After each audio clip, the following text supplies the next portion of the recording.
All right, welcome everyone. Good morning, good afternoon, good evening perhaps, depending on where you're zooming in from. It seems like we've maybe attained a bit of a critical mass in the Zoom room here. So I'm happy to get us all started here. Welcome to the fourth panel of the Confronting Climate Crisis Symposium, with many, many thanks to the Consortium on Gender Security and Human Rights for convening this important space for discussion. My name is Diana Duarte, and I will be moderating this panel with today's first installment of a discussion on feminist pathways to just and sustainable futures. A word of introduction for myself: I am the Director of Policy and Strategic Engagement at MADRE, which is an international women's human rights organization. And I'm speaking to you, zooming to you from Indigenous Lenape land in Queens, New York. So today's panel comes after really a powerhouse couple of days of presentation and discussion. And in some ways, it gives us an important opportunity to build on the discussions and the conversations that have happened thus far. If you happen to have missed some of those previous sessions, I would really encourage you, as I was, to check out some of the video recordings that are available on the website of the consortium at genderandsecurity.org. And I'm excited to moderate the discussion with the panelists that you'll get to hear from soon as we discuss some of those feminist pathways that we need to the future that we deserve. And kicking us off here, I want to draw some connections to the themes that have really have been a through line through the symposium for the past few days, which are about, what are the dominant paradigms of thinking that have generated the crises, the climate crises that we face today, and what are the shifts in paradigm that we need in order to recover and transform, and the powerful potential of feminist thinking and analyses that can drive us to those solutions. So with a bit of foreshadowing, I'm going to introduce you in a moment to each panelist in turn, and you'll have a chance to hear them speak on what a feminist just transition can look like, on how climate crisis must transform how we think about peace building, on what role climate investment funds can play in advancing development and gender equality, and on the pitfalls and alternatives to so-called green economy models that sustain capitalist pro-growth agendas. So after an hour of those presentations, we will have 20 minutes of discussion amongst the panelists where they can pose questions to each other and share any thoughts that may have been inspired by each other's presentations. And I'll be sure to take the opportunity to throw in a few questions of my own. Following that, there will be an opportunity for audience Q&A. So as we go along, as questions are occurring to you, please do make use of the Q&A function at the bottom of your Zoom screen to throw those into the mix, and you will have a chance, those questions will have a chance to be reviewed and posed at the end of towards the end of the session.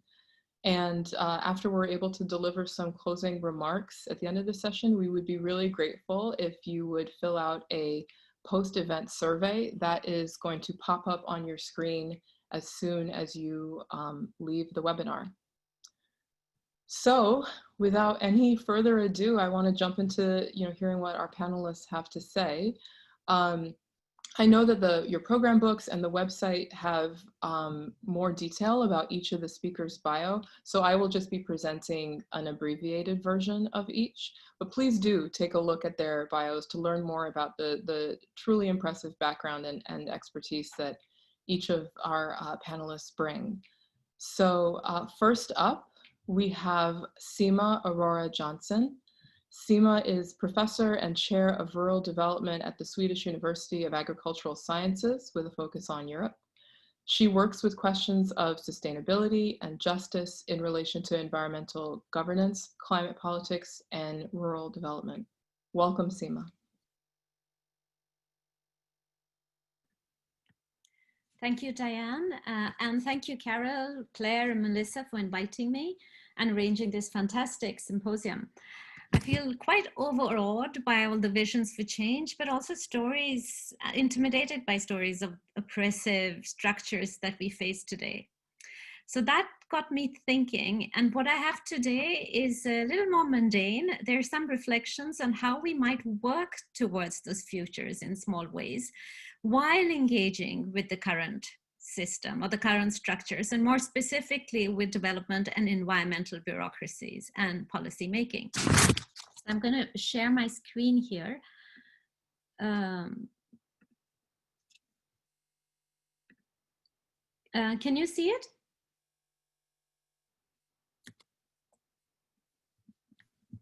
Hello? No, I'm not able to see it. No? Just a minute.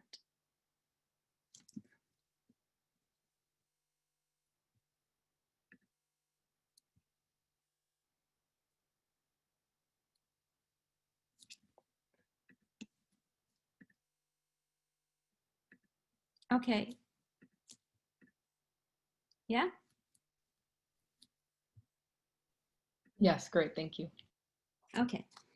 So the imperative of, I'm going to talk about engendering just transitions. So the imperative of just transitions has gained ground in climate policy debates. Originally a framework practiced and created by indigenous movements, the term just transitions was adopted by trade unions and labor movements to encompass a range of social interventions needed to secure workers' jobs and livelihoods when shifting to sustainable production. Since then, it has also made an appearance in policy.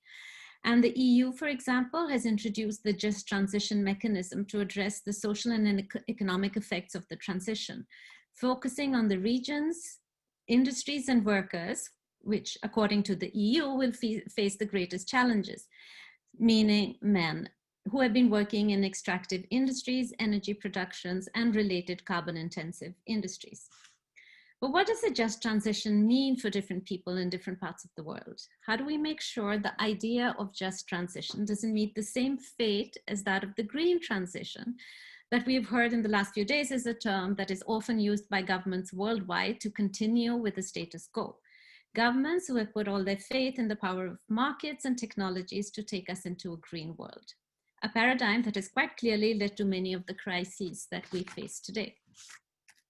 Yet, at its core, the insistence on just transitions is a declaration that attempts towards sustainable futures are inadequate without justice. So how do we work for it? Do we jettison everything? What do we keep and work through, and how? I believe that it is clear that we need a system change, and soon. But too often as academics, I think, criticizing these clearly unequal and oppressive structures, we can ignore the possibilities and contradictions within the system that can lead to change. While we work to produce new contexts, as much feminist research has shown, existing unequal power relations that have brought us to this point will also dictate new choices. This demands dealing with current injustices and structures as we go into the future. In the words of the Indigenous Environmental Network, to reclaim our future, we must change our present. And this, I argue, needs to be done in many different ways. So to explain this, first, I begin by outlining what we know from research about social justice concerns, and especially gender in climate projects today. I then turn to the more practical question of how we could work towards just transitions. Scholars and others have argued for structural change in reconfiguring global markets and infrastructures, radically shifting forms of production and consumption. How to do that? Here, I look at two women's organizations who have sought to engage with the system, with bureaucracies, governments, and private actors to bring about change. Research on climate programs present us with a far from rosy picture. Studies of carbon projects in several places, such as Mexico and Kenya, show that women's labor is being used in projects without full compensation. Studies that I did with my students in Tanzania reveal that once forest women worked was set aside for carbon sequestration, women were forced to compensate for lost livelihoods. There was more pressure on their agricultural plots and their labor, as the gender division of labor meant that men could not or would not engage in women's activities.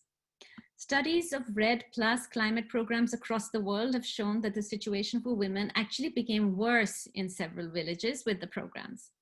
So as responsibility is shifted to the countries in the global south from the north for carbon sequestration, unequal gender relations are intrinsic to it. Climate smart technologies at the local level that have also sought to address gender have not always been well received. But because as we know from considerable gender research, technology is not gender neutral, and we had several talks about this yesterday. When new technologies come in, gender roles can change quickly. So that in the past, for example, work with dairy, which was often women's work in Sweden, changed very quickly over to men with the coming of new technologies. Solar technologies in Thai villages resulted in the shift from the main project objective being to facilitate women's work to the technologies being used by men for other concerns. Not surprisingly, women have been reluctant to adopt new climate smart agricultural technologies, or as the experience of South Asia shows, very reluctant to adopt new cook stove technologies in place of traditional coal or wood stoves despite decades of propagation. There are countless such examples that show that technologies have gendered, class, and other connotations. So how can we use those technologies to work in more just ways? Larry Lohman, climate justice activist and writer, argues that the very ideas of climate and energy are in fact white, gendered, and class biased. He calls for a self-awareness of the kind of relationship we have with climate, energy, and I would add with technology or development bureaucracies that are themselves, in a sense, objects in the making. So this would mean addressing problems that are in fact embedded in current governance structures. So studies of gender mainstreaming of climate programs in agriculture in Uganda show how although bureaucrats used the language of gender and sought to work with it, they also shifted the narrative to questions of tradition so as not to deal with the difficult questions that a gender approach implied. In Tanzania, research showed that few climate interventions were based on needs assessment, but in fact on prior projects. And as we know, as many of us who have worked with development projects, when bureaucrats write new projects, they go back to the old terms of reference. In my work with the planning of a project where people's participation was one of the main goals, I had asked why we were using an old terms of reference for what was supposed to be a new and an innovative project, getting away from past projects.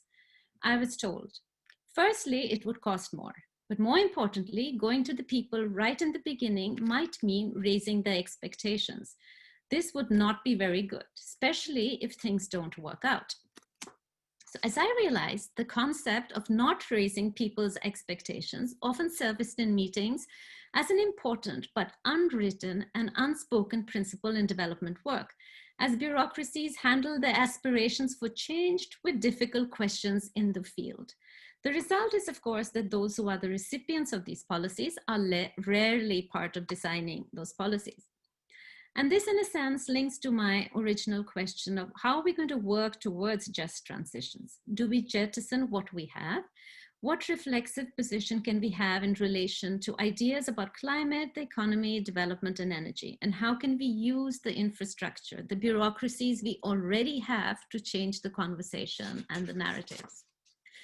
Or if you could put it differently, the question is, how could we enable bureaucracies to work differently? And I go on to give two examples of groups who have tried to engage, in my view, with that question. So WEDO, or Women's Environment and Development Organization, and WOCAN, Women Organizing for Change in Agriculture and Natural Resource Management, are two women's organizations that work with the current system to change it, but who also work in quite different ways. WEDO, in its RED plus SES, and SES is Social and Environmental Standards initiative, sought to develop guidelines for the inclusion of gender in climate programs. They collaborated with both government and private actors and framed guidelines consisting in research methodologies for gender analysis and checklists for developing gender-sensitive climate programs at national and local levels. The safeguards that they introduced to climate projects provided openings for discussing gender from the perspective of gender equality and rights. But of course, they also risk becoming a deep politicized management tool. More recently, they've been active in opposing large climate projects for the lack of regard for safeguards essential in such programs. WOCAN, on the other hand, has initiated what they call the W+ standards. Along with climate projects that provide carbon certification, by adopting the W+ standards, projects get credits for women's empowerment in relation to how the projects contribute to time saving for women, their income and assets, health, representation and decision-making, and so on. The W+ standards thus allow carbon projects to certify the delivery of core benefits relating to gender and to monetize them in the same way that the standards certify community and biodiversity core benefits. There are those who are critical of such an approach as they see WOCAN as buying into the prevailing economic system. But one could also argue that both WIDO and WOCAN in different ways have seized the opportunities for civil society organizations to engage in global environmental governance, and that they've sought to use the system to change it. Both initiatives attempt to introduce alternative subject positions for women as active agents in these climate projects. They bring the body and the material everyday lives into abstract project discussions about carbon trading. They also highlight the feminist thought that justice is contextual and relational. What might be good for some can be much worse for other groups. My work has also shown that attempts that seek to bring in a narrative about gender into bureaucracies and project work can create room for political debate and opportunities for resistance that may be taken up by others. Drawing upon the contradictions of neoliberal projects, they can open up spaces of power and influence. Of course, this could imply the risk of becoming complicit in unwanted policies and projects, but it also maintains the possibility of working politically to bring about change where change is sorely needed. So, too often as critical academics, we can fall into binary distinctions between activism and co-option. I think we need, in my view, to use these structures of global governance we already have for radical change. The bureaucracies and the networks they provide as an infrastructure and tools towards different ends. And it is important to remember that the small incremental work done by the many activists continues to whittle away at the structures and is as important as the drastic changes called for and needed today.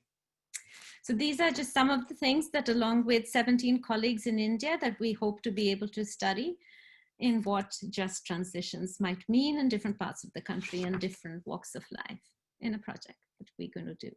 Thank you. Thank you very much for that, Seema. Bringing up, I think, some really sort of fundamental questions about choices that we have to make as advocates, as activists, as scholars, about where to engage and what, and where to pull back, and some of the difficulties around making those choices. So thank you for that. I think we can bring up some of those themes in the discussion later.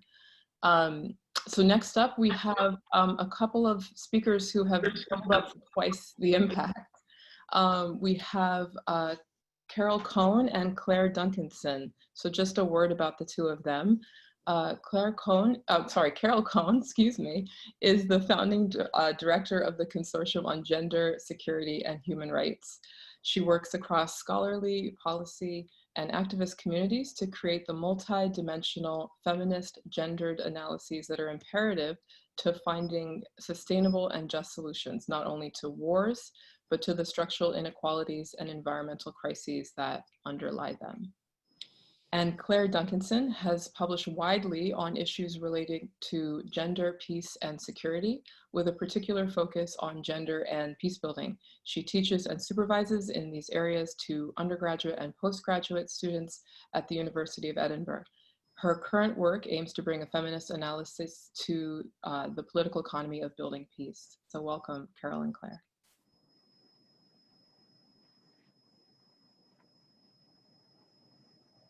Oh, Carol, I believe you're muted. I think I'd be used to this by now. Okay, so our own work did not start, our own work thinking about feminist pathways to just and sustainable futures didn't start with thinking about the climate crisis. Instead, it arose from thinking about the goals of the Women, Peace, and Security agenda and what we understand as the motivating goal of the activists who originated that agenda, which is the building of gender-just, sustainable peace. Although in fact the policy documents don't ever use that phrase, and overall the agenda has been pretty thin on how you could accomplish it beyond employing gender perspectives and ensuring women's participation. So to our minds, the fundamental requirement for building peace that is politically and socially sustainable is that you have to transform the inequalities that underlie war in the first place. Inequalities in forms of exploitation created through centuries of colonial histories and latter-day forms of neo-colonial relationships, as has been talked about already throughout the symposium. Now, as many of you probably know, the Women, Peace and Security agenda puts tremendous emphasis on women's participation in peace negotiations and peace processes. That is, processes which are essentially national and focused on a political settlement. But we think that if you ask what is actually having the biggest impact on the conditions of people's lives after wars end, it isn't actually national political agreements. Instead, it's the transnational economic forces and actors that flood war-torn countries when wars end. You know, not that they haven't been there all along, but a great intensification when wars end and there is stability. So we are talking here about everything from the international financial institutions with their prescriptions for economic recovery to extractive industries, agribusiness companies, and often international investment in infrastructure projects to facilitate the extraction and export of natural resources from post-war states. And it is these actors, we argue, who have a far greater impact on the underlying inequalities than any national peace agreement. And too often their impact is actually to deepen those inequalities rather than transform them. So this project we're working on, the Feminist Roadmap for Sustainable Peace, seeks to identify the key transnational economic dynamics that are paid insufficient attention to by peace agreements and peace builders, to trace their impacts on underlying inequalities and the prospects for gender-just sustainable peace, and to identify ways of intervening in those dynamics such that it might be possible to better meet the post-war recovery needs of people and communities rather than simply the recovery needs of the economy, which is so often taken to mean the post-war state's growth of GDP and ability to pay off debt. And those ways of intervening that we're looking at, in fact, are both for people within those institutions who want to try to use them for change, as well as for women's movements, activist organizations that are doing that advocacy. In short, we've been trying to chart feminist pathways or roadmaps to just sustainably peaceful futures, and I've been focusing on that precious post-war moment when power structures are in flux and when there exists the necessity and possibility of building back in a new way. So very parallel to the COVID crisis, the racial justice crisis, the climate crisis, wars expose and deepen underlying marginalizations and inequalities and expose distortions in dominant values, and then also potentially open a portal to a differently, more justly ordered world. In the rest of this presentation, we want to talk about what the climate crisis means for the building of a feminist or gender-just sustainable peace, and for that, I'm going to turn over to Claire. Thank you. So it massively increases and complicates the challenge of building gender-just sustainable peace in a number of ways. And I'm going to highlight three. So first, there are the many ways that climate breakdown exacerbates insecurities. So climate change might not directly cause wars, but evidence suggests that climatic conditions, in combination and interaction with socioeconomic and political factors, can intensify them.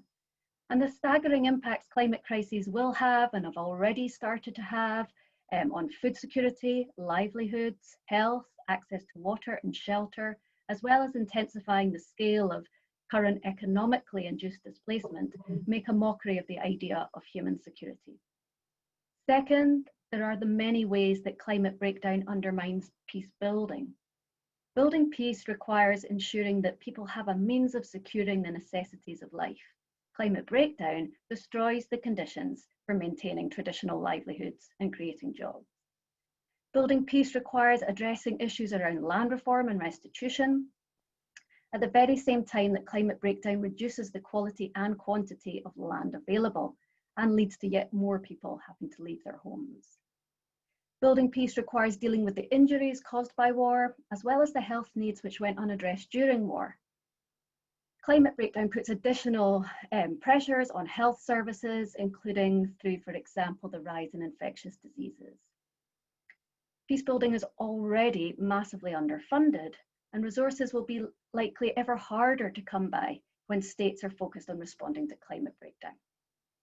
So there's all those ways that climate breakdown undermines peace building.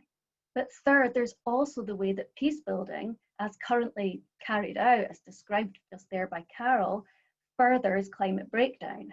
So the trends towards large-scale acquisition of land for agribusiness, the extraction of natural resources, the building of massive physical infrastructure in order to facilitate the extraction and export of natural resources, all contribute further to climate breakdown. So we argue that it's impossible for those of us who are interested in gender just sustainable peace to work towards or even talk about peace and security without centering the climate crisis.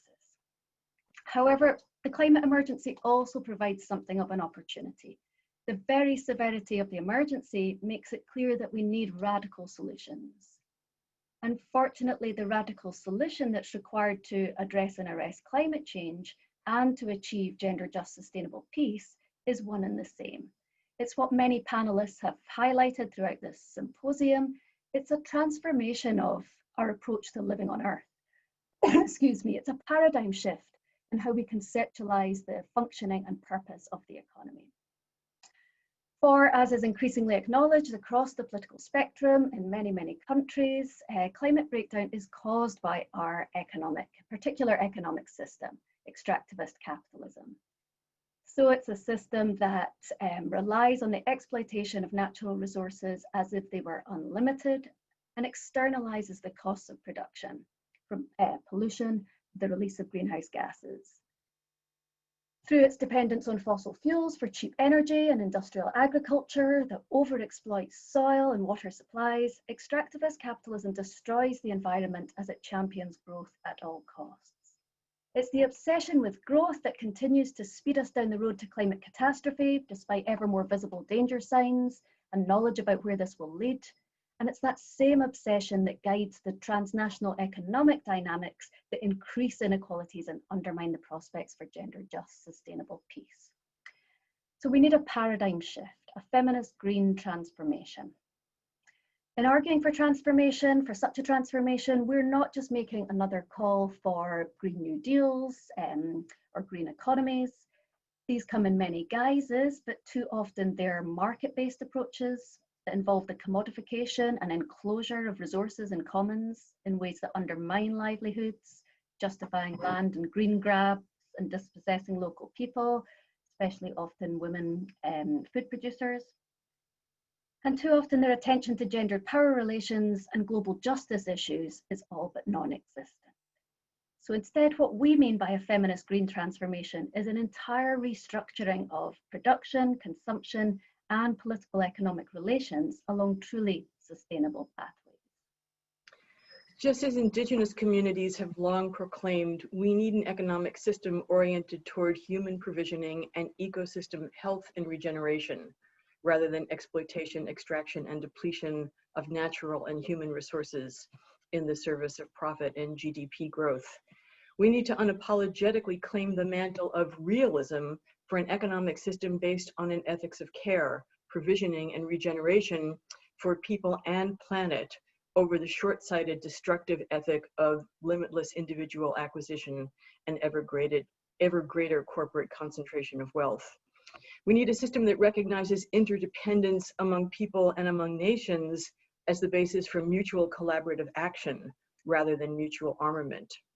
One that recognizes that the goal of sufficiency, of ensuring livelihoods and lives of dignity, will never be achieved in an economic system that deepens rather than transforms inequalities. That's the paradigm shift we need, both to address the climate crisis and to achieve gender just sustainable peace. While current post-war transnational economic processes and actors too often deepen the hold of colonial and post-colonial extract and import inequality deepening economic models, we think that bringing feminist approaches can instead help make it a portal to futures that are just and sustainable for both people and planet. Thank you.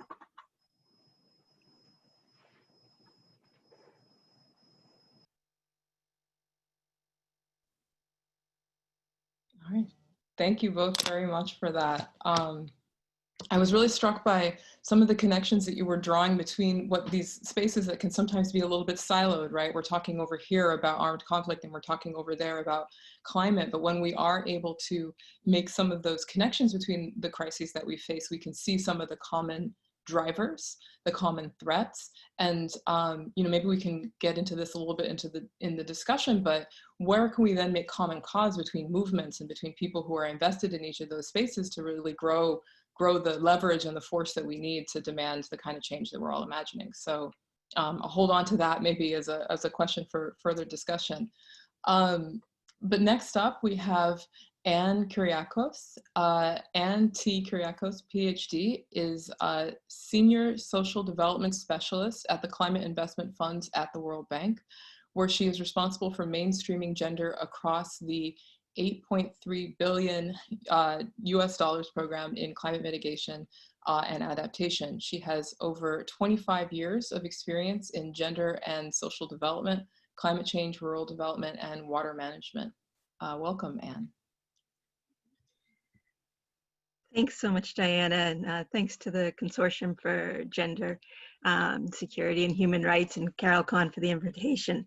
Very pleased to be joining you all for these important conversations, and looking forward also to the discussion to come. I'm just going to share my screen here.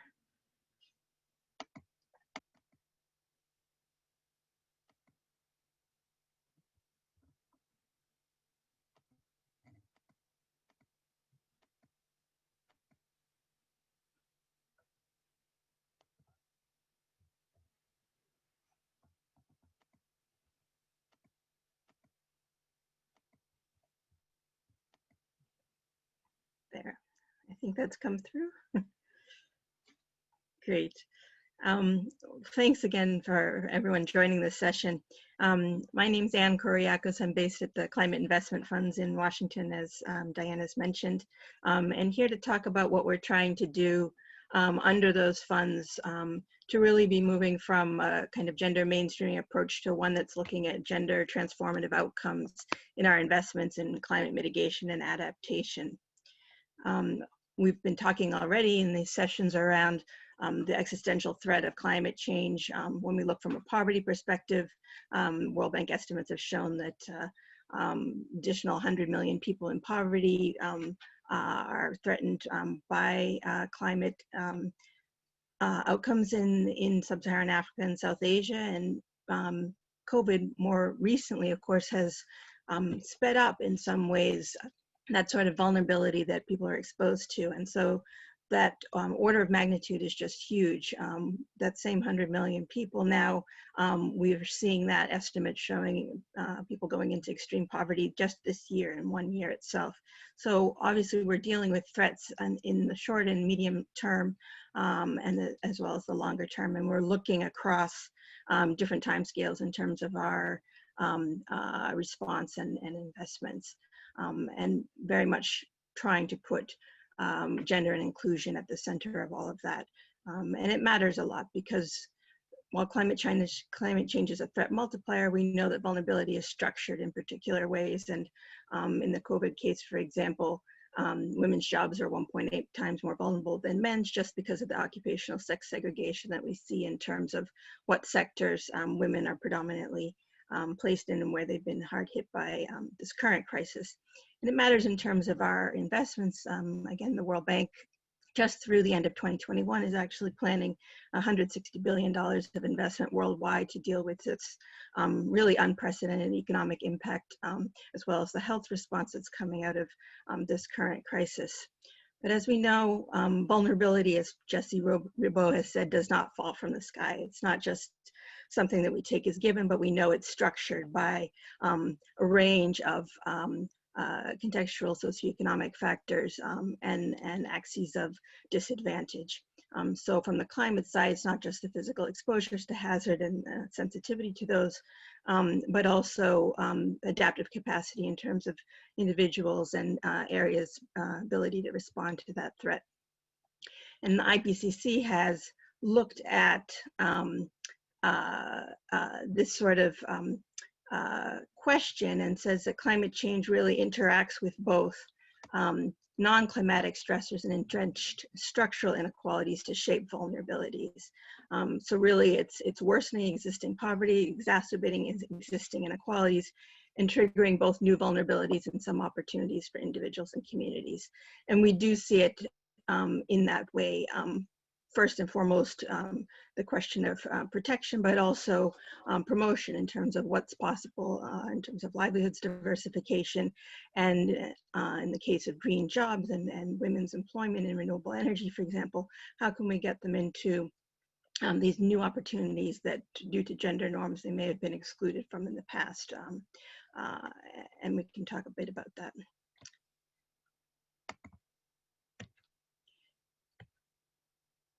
We've seen the gender gaps throughout experience of recent decades in terms of differential mortality rates of women and men in extreme events, women's disproportional reliance on natural resource-based livelihoods, and the gender norms that structure household reproduction and care responsibilities, and the negative coping strategies that women employ often in terms of reducing their own food intake in food insecure situations.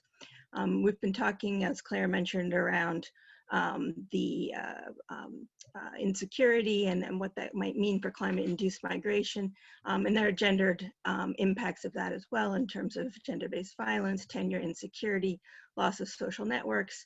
Although there's also been some research which shows that in those new settings, traditional gender norms can also break down and allow for a little bit of, I don't want to call it innovation, but new spaces for women in those settings.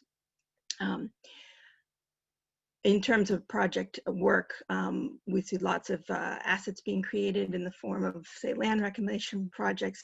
But as many have mentioned, there's this concept of almost project law in a sense, where you can kind of pilot new approaches. In the case of a water resources management project in India, where they were doing land reclamation and tying land title and assets to labor contributions. There was often women, particularly older women, who were excluded from that.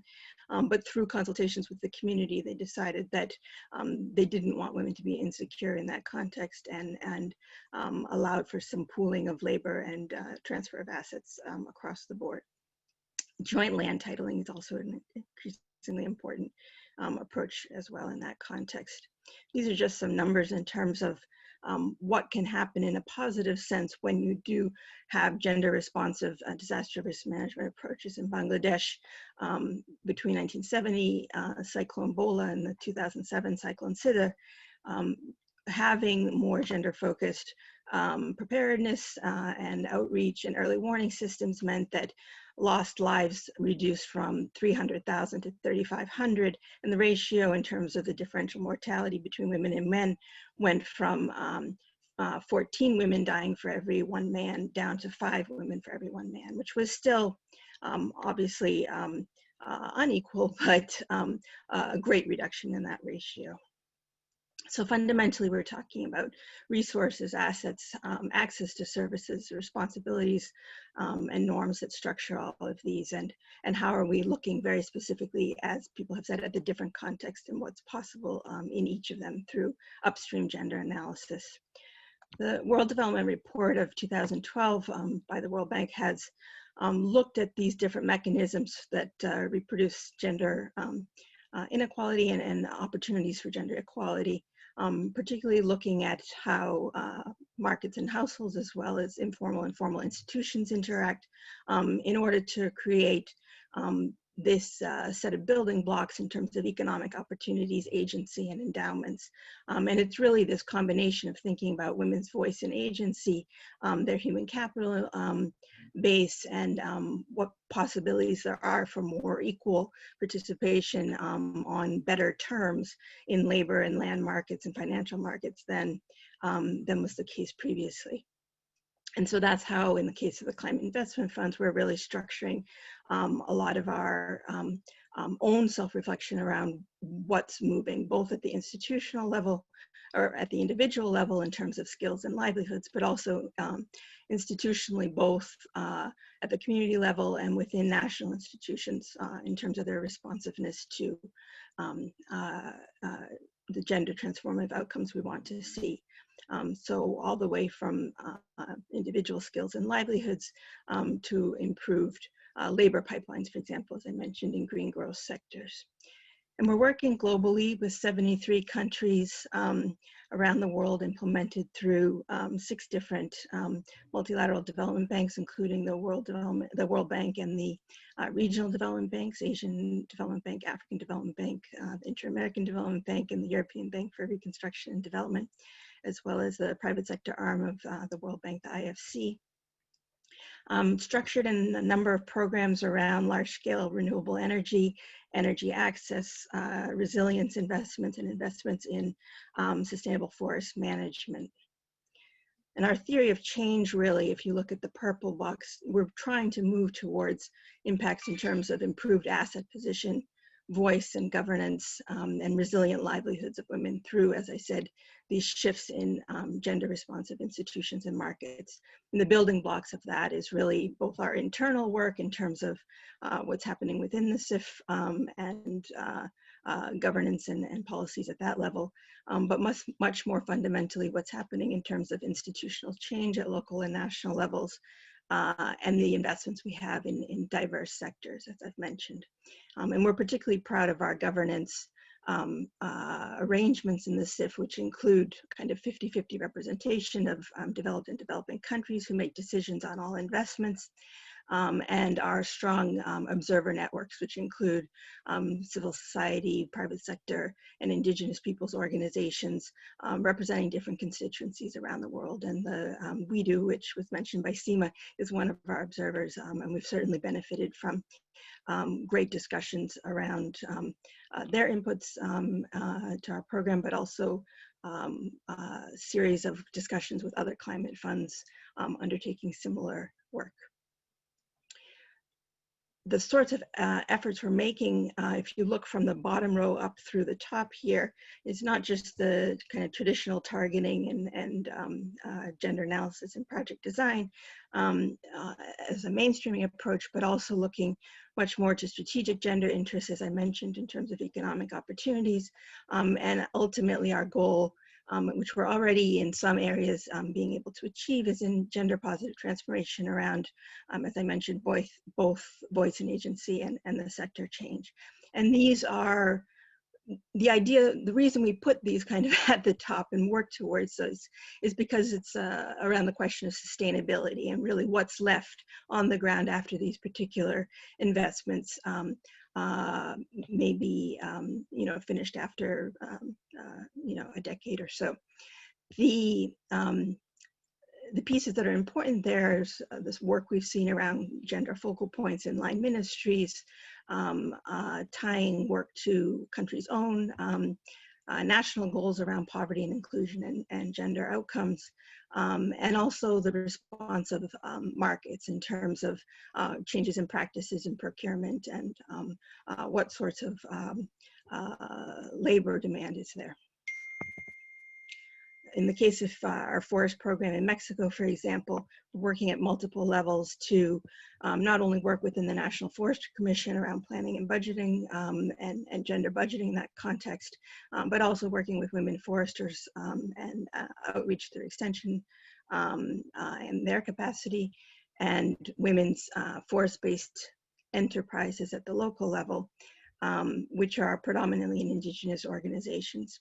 We also have a program called the Dedicated Grant Mechanism, which is solely and completely run by indigenous peoples organizations. Grants go directly to them, kind of bypassing the government, and they're able to kind of identify their own projects and run with those.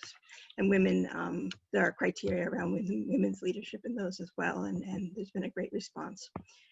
Similarly, in the case of our resilience program in Zambia, It's not just about, say, the adaptive social protection measures and soil and water management that's underway there, but very much also, again, the institutional change. And most importantly, Zambia has now at the local level, in terms of district budgeting, set aside 25% of all budgets for projects that have been identified by women and prioritized by them. So that's a case of institutional change that's over and above what's happening within any particular investment project.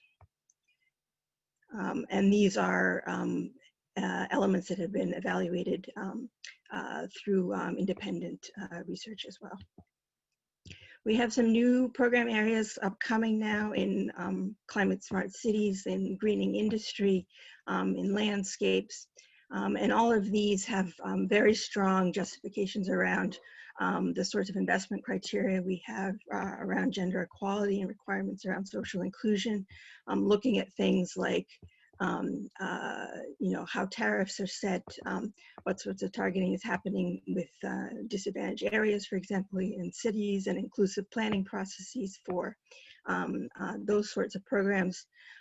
In the industry side, it's a little bit tougher because we're trying, we're working with private sector bodies, but starting with both, you know, some of the questions around corporate boards and workforce diversity, and in terms of the energy efficiency investments, looking at outreach and demand side interventions.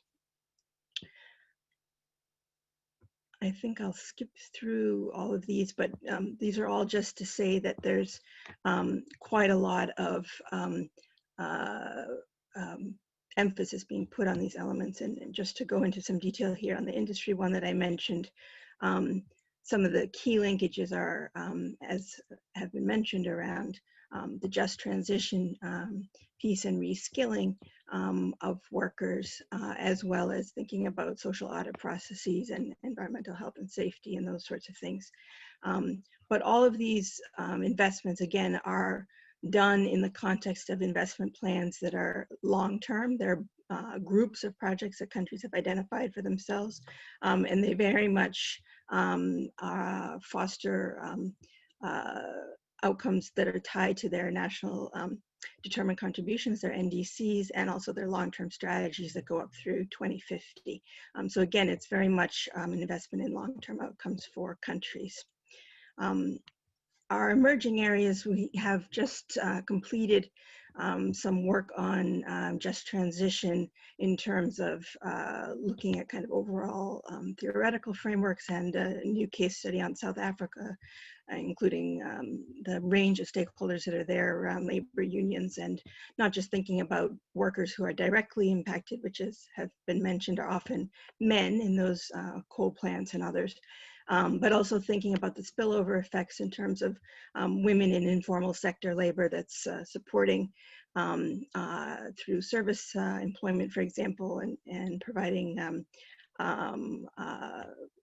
other services in the surrounding area, so they have an indirect employment effect, and also the sorts of domestic remittances that happen between households in at the plant level and then back to sending areas in all of which are really in disadvantaged parts of countries. The emphasis across all of this work, and we have some efforts now coming in a couple of other countries in terms of analytical pieces, but the idea is that this will feed back into our investments in terms of thinking about these longer term impacts for women and men, and broadening really the scope of investment, so that we're thinking about linkages with the medium term human capital agenda, and not just short term measures in terms of income transfers. The other piece I think out of the new programming that's important to think about is, again, that it's not just single investments, but we're looking at kind of area-based development and employment across, in the case of value chains, a range of areas. And there's interesting new scale up in the case of, say, Haiti, of NGO models that have focused on women's solar enterprises, and really looking at empowerment from that angle. the piece we're most excited about under the new phase 3 of the Gender Action Plan for the SCF is our Women's Climate Leadership Initiative. It's kind of building on what's happened under some of the local level kind of user committees, women-led governance at the community level, but also much more significantly working across scales. So thinking about inclusion in formal planning and resilience mechanisms up through national government and line ministries. And it's that back and forth and bi-directional communication flow over the long term and sustained collaboration across scales that we think is important for strong and inclusive sustainable outcomes over time. So I think I will leave it there, but very happy to have more discussion on any of these areas. Thank you. Thank you. And yeah, I was just going to note, I feel like there's an interesting conversation we could have linking back to some of the points that Seema was making about sort of insider outsider perspectives and where, you know, how are we engaging in frameworks around things like just transition and including civil society perspectives in some of those institutional spaces. I think that there could be some interesting interplay there. And, you know, one other point I would make, kind of linking back to this theme that keeps coming up about paradigms and paradigm shifts when you were speaking about gender norms. I think sometimes we can think of gender norms as just ideas that float around us, but, you know, really being able to speak to the real life material impacts of how those gender norms play out in real people's lives, I think is another important point to make. So next up we have Giovanna De Chiro. Giovanna is professor of environmental studies at Swarthmore College, where she teaches courses on environmental justice theory, action research methods, ecofeminisms, and community sustainability. She is co-founder and faculty partner with Serenity Solar, a campus community collaborative in North Philadelphia, working to build community and worker-owned solar energy cooperatives to train local youth in solar systems installation and to provide affordable rooftop solar for low-income residents. Welcome, Giovanna.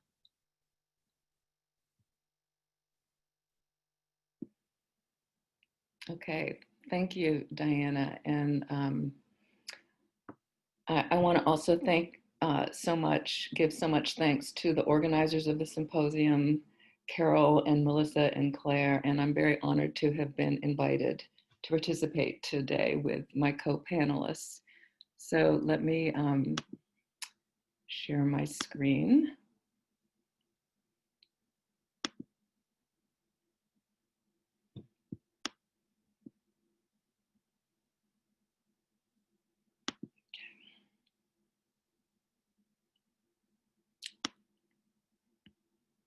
Okay, is that visible? Okay, great. So to begin, I wanted to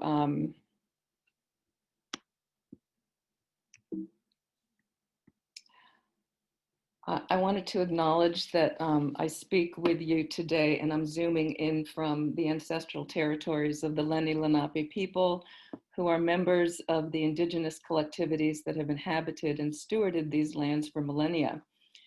And I want to pay my respects to the Lenape individuals, elders, and youth living in this region and in the diaspora who, despite centuries of broken treaties, forced removals, and ongoing settler colonialism, continue to honor, coexist with, and care for the land, air, waterways that sustain all life in the present and into the future.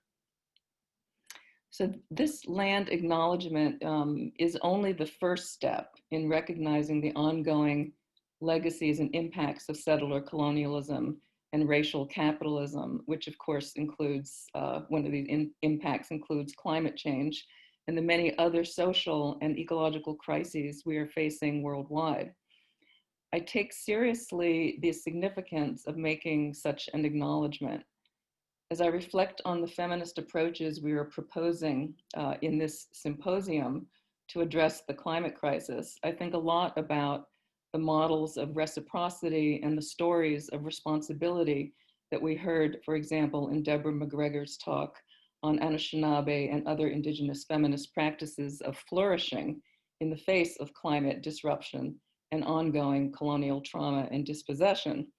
So for me, acknowledging the histories of the land on which I live and work means being attentive to and respectful of these existing stories. And I think it also means that in order to reroute the treacherous path we are heading down, we need to change the stories we live by. Or as Sherilyn McGregor put in her earlier talk, it means changing the narrative. And of course, as many of our speakers in the panel today have spoken about, changing the paradigm. So, and of course, that means changing the prevailing paradigms or narratives of climate action that have been trumpeting a host of technocratic climate solutions and market-based sustainability initiatives that dominate how we imagine the possible ways out of this mess. And I know that the panels yesterday provided excellent critiques of many of these dead-end stories. I'm sorry, I regret that I wasn't able to attend yesterday. I was teaching all day. But to me, changing the narrative is one of the key features of an intersectional ecofeminist approach to building generative power to address climate change. Changing the narrative and creating different stories that can imagine a way forward or a portal to other futures, futures that are imagined, for example, by the Climate Justice Alliance's calls for a just transition, and also some of the other framings of a just transition that Seema talked about today. I'm inspired by the Reverend Mariama's discussion the other day of the 4 R's that she introduced to us a couple of days ago in the symposium: reckoning, resistance, reimagination, and recreation. These are the dynamic keywords that she used to ground her intersectional feminist and ecological activism. In my work with environmental and climate justice organizations, I have also been uplifted by a number of other action-based R words, which include repair, recovery, regeneration, and building right relationships. So today I want to share a few examples of how I have worked together with my students and community partners in Philadelphia, drawing on intersectional ecofeminist ideas and practices to try to change the narrative and put some of these R words into action. I was pleased to see this methodology of changing the narrative in a video short that came out last week called A Message from the Future 2, The Years of Repair. Many of you may know A Message from the Future 1 was released last year, and it featured Representative Alexandria Ocasio-Cortez speaking from the future after the Green New Deal had been passed and the US was on the path to a more just and healthy future. This new film was co-produced and narrated by African-American activist Opal Tometi, who's the co-founder of Black Lives Matter in the United States, British actor Emma Thompson, Mexican activist Gael Garcia Bernal, Nigerian poet Nimo Bassi, and Canadian activist Naomi Klein. I think that this film is a good example of intersectional ecofeminist storytelling. The narrative is told again from the future when some of the worst outcomes of climate change have already happened. But people's movements around the world have succeeded in putting into place a wide array of social, economic, and environmental policies based on the essential work of social reproduction. That is the work of repair, care, and regeneration. So in the film, repair and care work include, for example, prison abolition, full employment, public health and universal health care, sustainable agriculture, renewable energy systems, free education, protecting the regenerative work of the Earth's pollinators and photosynthesizers, and most important, working on repairing relationships that the current global system, long rooted in racial and extractivist capitalism, have seriously damaged. The film's hope is that if people see the imagined communities and imagined future ways of life that are portrayed in the film, this will generate the kinds of disciplined hope, to use Miriam Kaba's words, that can create or prefigure today the social and ecological conditions with the power to make these futures possible. So changing the narrative to change the world, as Grace Lee Boggs argued in her 7 decades of social justice organizing.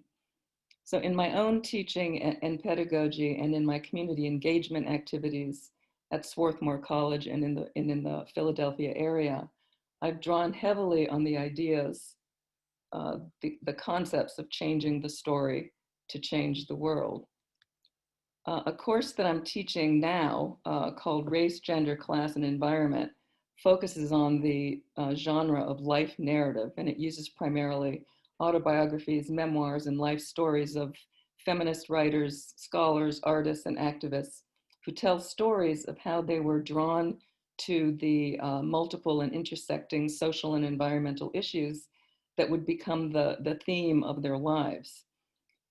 These life stories, life narratives include, for example, the autobiographies and memoirs and life stories of Angela Davis, Audre Lorde, Wangari Maathai, Robin Wall Kimmerer, Gloria Anzaldúa, and Grace Lee Boggs, as well as Charlene Carruthers' book, Unapologetic, where she discusses her unapologetic Black feminist activism, and the work of Saidiya Hartman and her idea of how do we tell stories when we don't have.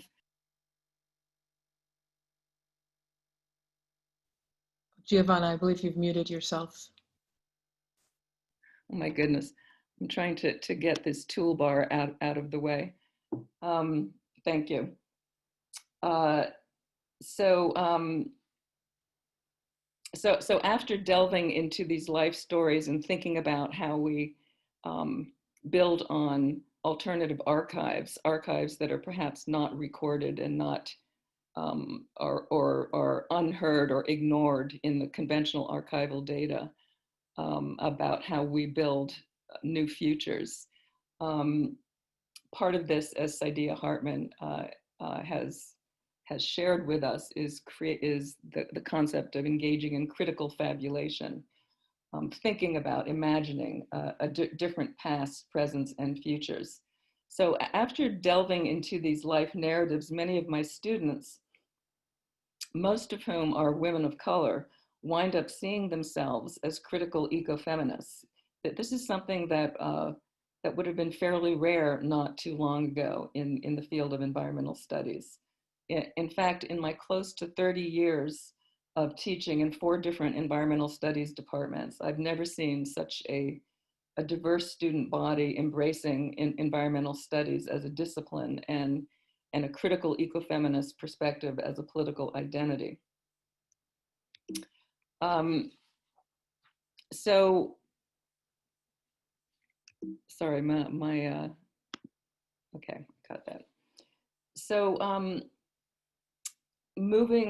shifting a bit from teaching to my community engagement and campus community collaborative work in Philadelphia, I have been inspired by the storytelling practices of a local organization called the Community Futures Lab, which was founded by the artist, writer, and fair housing attorney Rashida Phillips.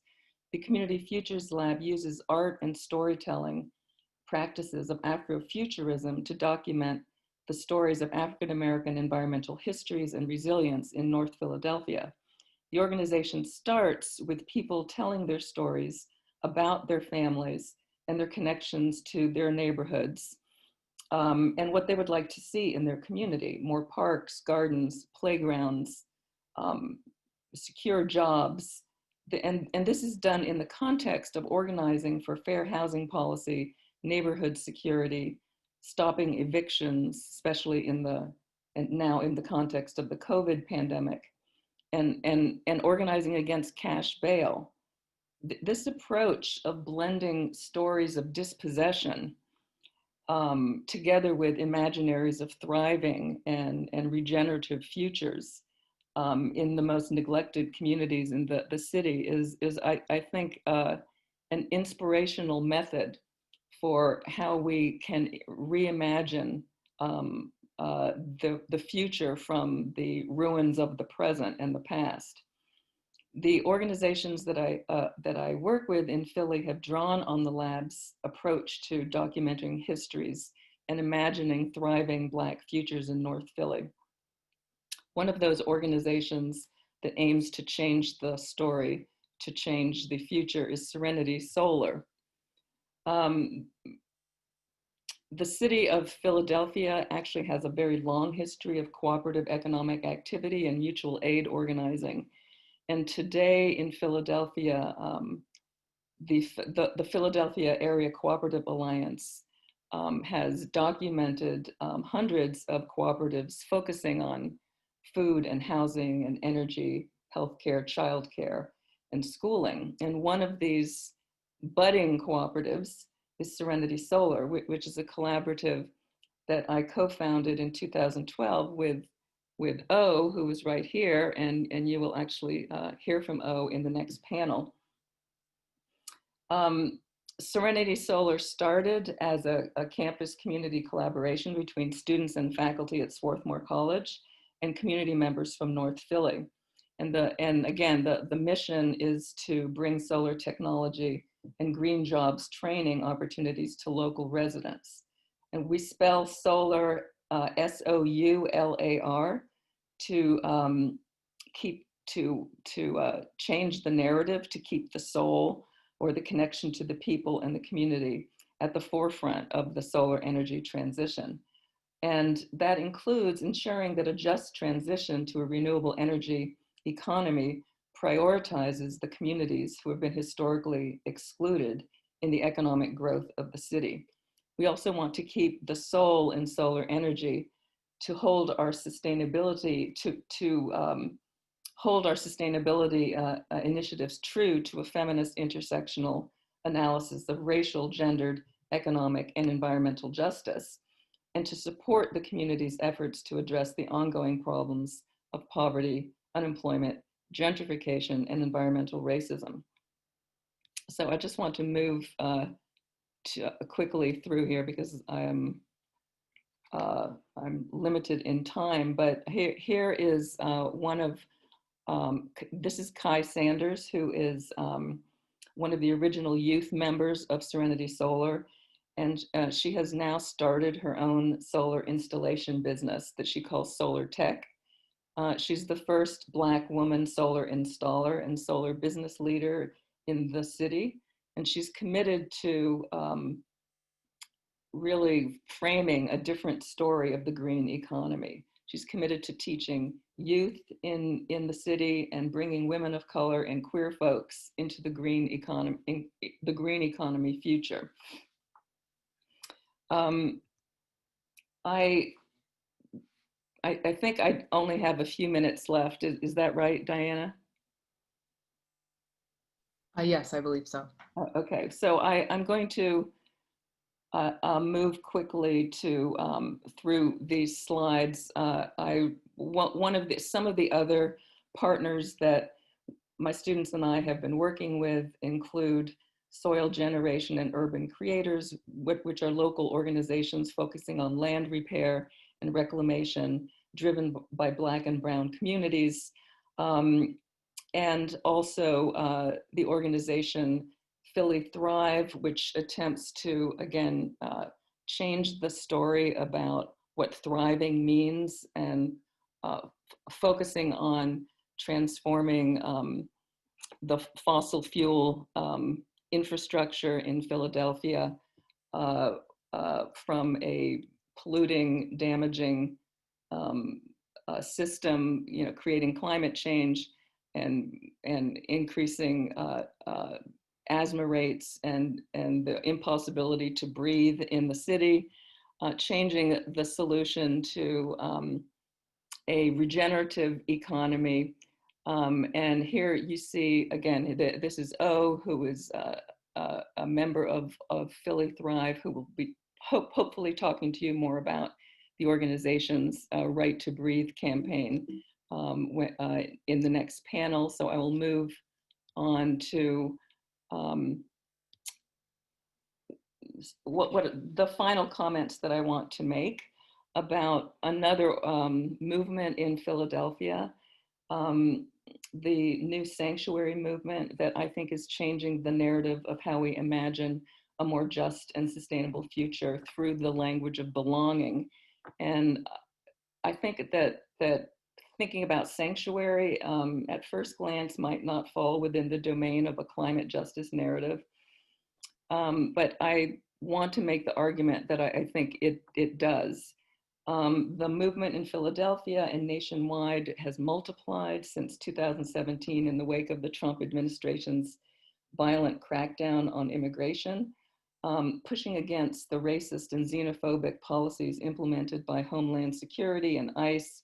The new visions of sanctuary counter this with a strong story, a strong narrative of belonging. So Philadelphia has been designated a sanctuary city since 2014. It's also referred to as the city of brotherly love, but it has one of the country's highest rates of arrests and deportation by ICE agents. So in defiance of these actions, the sanctuary movement aims to ensure that those who seek refuge are welcomed as belonging in the city and belonging as members of the greater human community. In the spirit of belonging, the movement challenges all forms of exclusion, defining sanctuary as a big tent that includes immigrant and refugee communities, the city's Black and brown residents, queer and trans youth, people with disabilities, indigenous communities, and people experiencing homelessness. This is a decolonized vision of home, and indeed what Homeland Security means, and it prefigures a broader coalitional understanding of what it would mean to protect the future. Giovanna, if I could just break in here. Sorry, I think we're a little bit running short on time, okay. But and what you just said actually it felt like a good segue perhaps into the group discussion here between the panelists, thinking about the kinds of futures that we're imagining, right? What you were just saying about imagining what sanctuary looks like in the futures. And I was also really struck by wanting to make a connection, maybe just to kick off the discussion a little bit between the panelists, between what you were saying in terms of imagining what kinds of futures, not only, what path are we currently on, and what kinds of futures do we need to create? Do we need to make inevitable? And I think that's sort of the message of the storytelling that was in that video that you mentioned, where we're, imagining ourselves in that better, more utopian future and looking backwards and saying, what do we need to do in order to get there?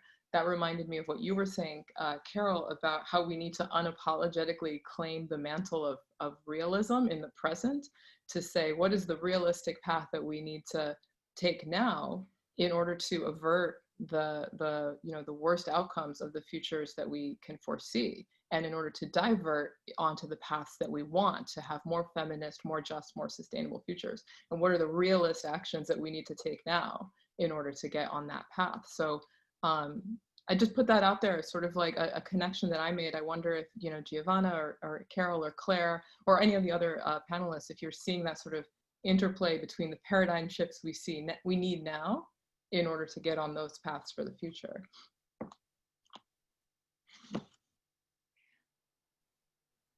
I would just jump in and say, I think that's right. And I think part of what I think is important is to think about and talk about who is at the table, so to speak, constructing these paradigm shifts and these narratives about what, how the problems are defined, and who's sort of leading the imaginations or the constructions of the future, what the future needs to look like.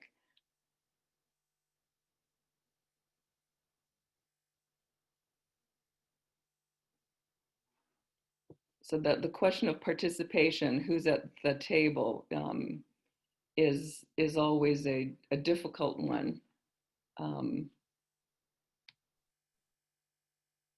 Carol, I don't know if I saw you leaning forward, but I did just have the thought that that also relates to what you were saying about, you know, who we focus in the Women, Peace and Security conversation a lot on who's at the table and trying to create space for women's voices at the table. But I think you were pointing to sort of, you know, an even broader question attached to that, which is, you know, how do we understand the perspectives that people bring to that table, whether nationally or transnationally?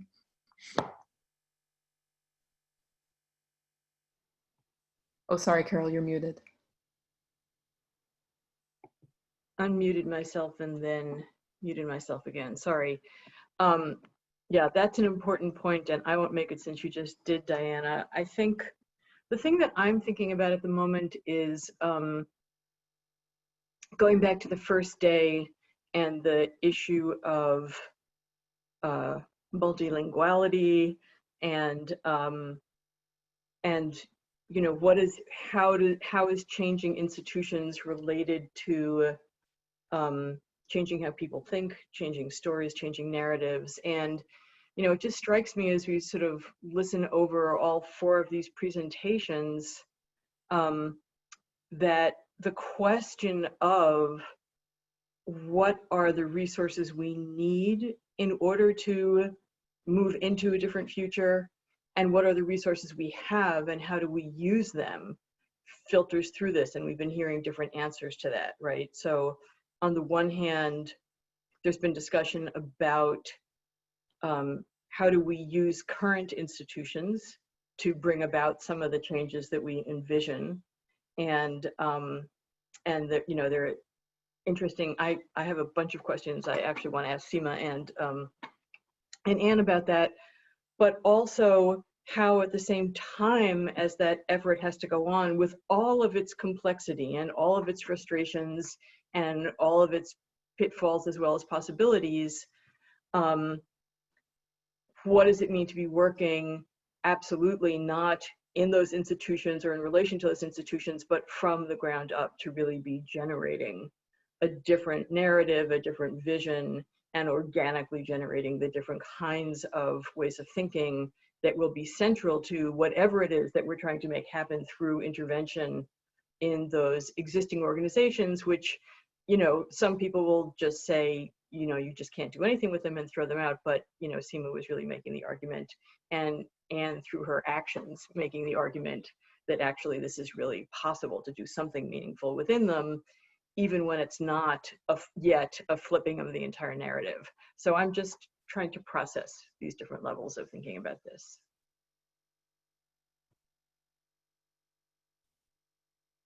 Anne or Seema, do you want to jump in on that? Yeah, I might jump in.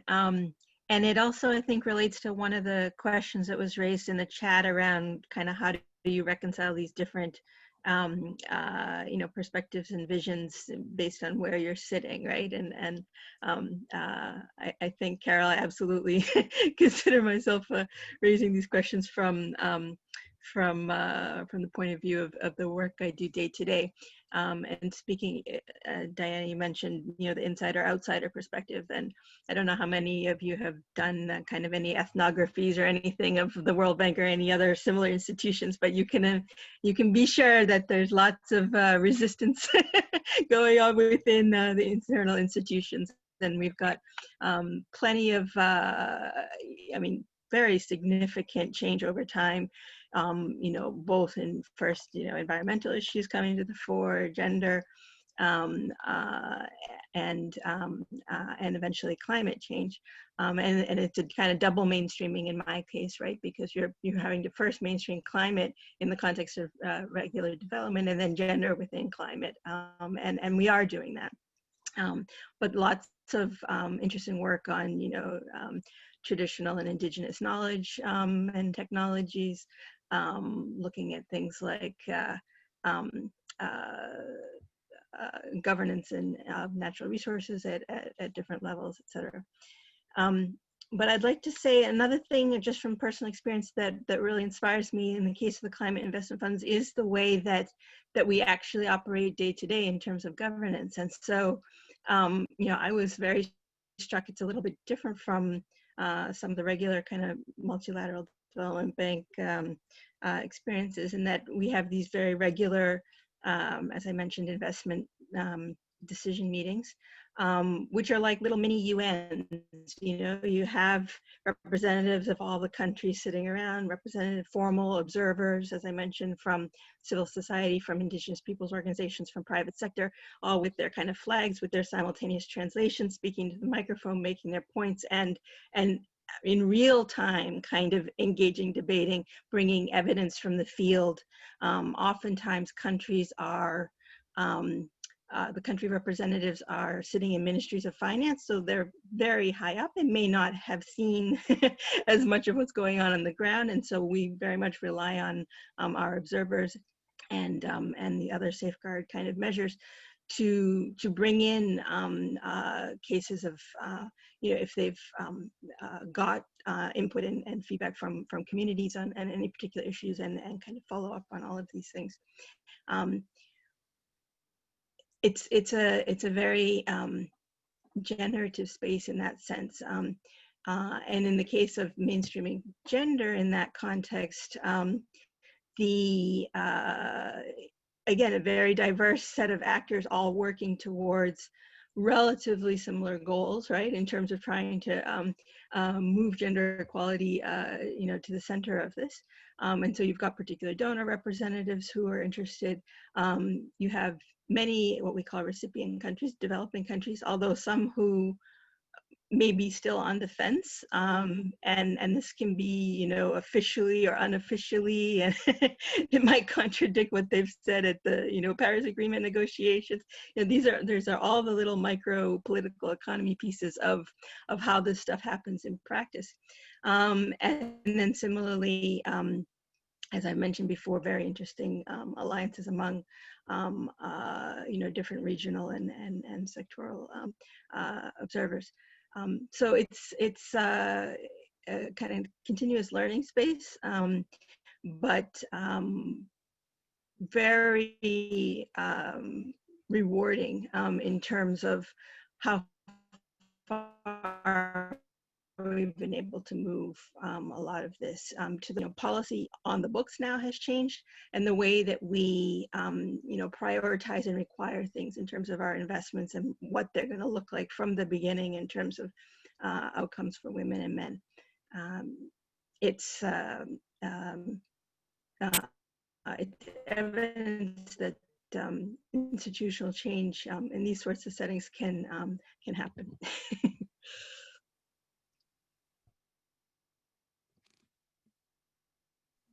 Seema, I'm not sure if you also wanted to weigh in on that.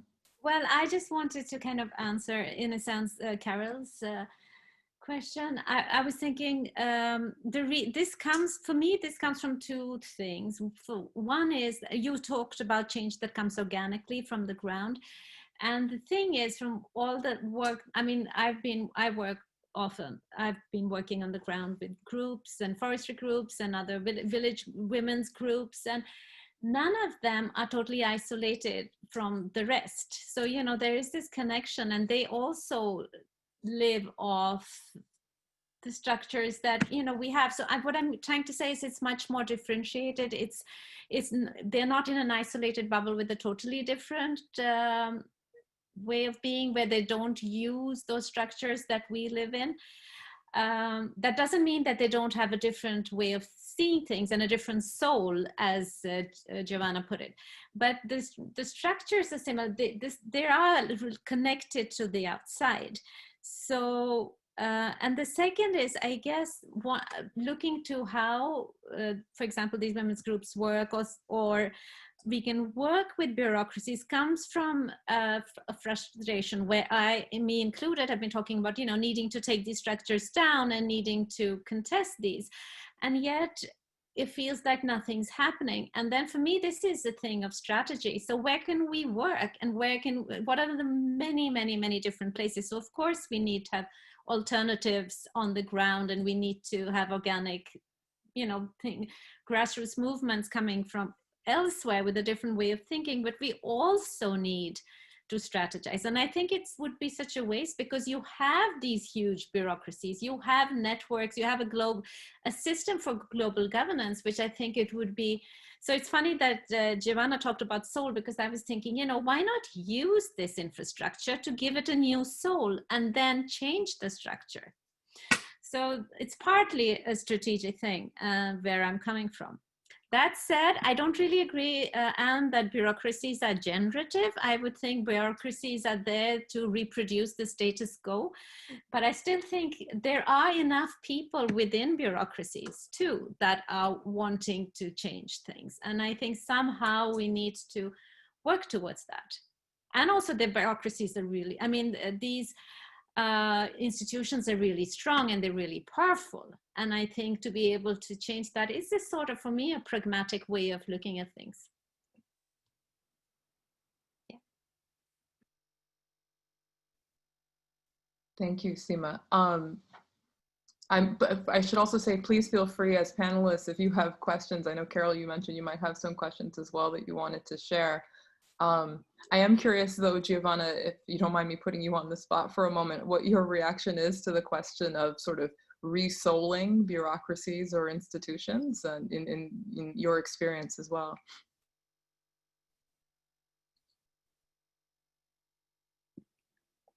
Well, briefly, I think it will be a good thing. Absolutely. And it's not as though it doesn't happen. I guess I think that a lot of the environmental justice and climate justice and soul-based activism that's happening in Philly has in fact had an influence on local politics. And for example, Philly Thrive, which is an EJ organization, very ground up, community-based organization fighting the country's oldest oil refinery. Finally, it was shut down last year, largely as a result of that it was aging and it blew up and put at risk, half of the city. But the organization Philly Thrive, which again, O is a part of, and hopefully we'll talk about the concept of thriving and focus on care for the community and care for the community, and a growing notion of care for the earth, that then allowed the organization to partner in coalition with more mainstream environmental organizations and sustainability organizations in the region. But really zeroing in on that notion of the need to repair and remediate the land and the relationships in the community.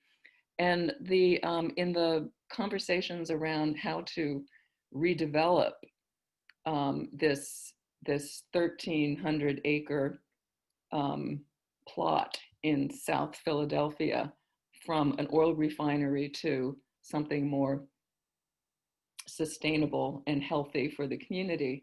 The newly empowered activists from South Philly, who never saw climate issues as part of their worldview before, now are emboldened, empowered, informed in climate and sustainability discourse to now sit at the negotiating table with the city council and other local bodies to say, we need to change what's happening on this land.